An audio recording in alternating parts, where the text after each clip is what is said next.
On pense notamment au Sahel. Alors, je pense que la perception du risque de la région est certainement exagérée. Depuis Paris. Pardon ? Depuis Paris. Oui, depuis Paris ou depuis d'autres capitales occidentales. C'est-à-dire que les pays du Sahel sont en train de se réorganiser.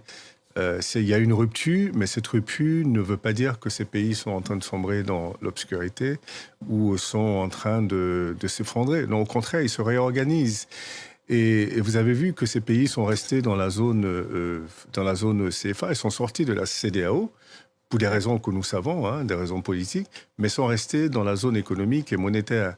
Et aujourd'hui, ils sont en train de se reconstruire.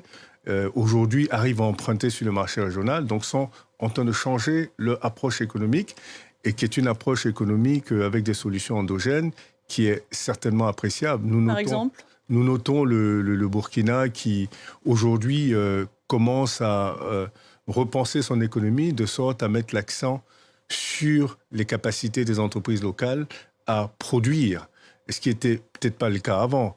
Peut-être qu'ils ont été mis aujourd'hui dans cette situation où aujourd'hui ils mettent l'accent sur renforcer la capacité des entreprises locales, chercher des niches dans leur économie. Aujourd'hui, par exemple, le pays a décidé que toutes les tenues officielles ou les tenues de l'administration ou les tenues de l'école se feront en faso d'Afani. Donc ça veut dire que faso d'Afani, c'est la tenue traditionnelle. Donc ce qui booste le secteur du textile, et ce qui n'était pas le cas avant. Donc aujourd'hui, c'est une obligation pour tout le monde de porter le faso d'Anfani dans tout ce qui est public. Donc cette réorganisation montre qu'il y a les capacités dans ces pays à se réorganiser pour capitaliser sur l'économie domestique. Si vous regardez la croissance n'a pas été vraiment affectée par ces crises-là. Au contraire, tous ces pays génèrent encore des croissances qui sont fortes.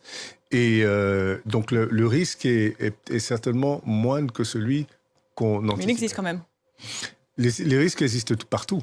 Les risques existent partout. Aujourd'hui, le plus gros risque, c'est le risque sociopolitique.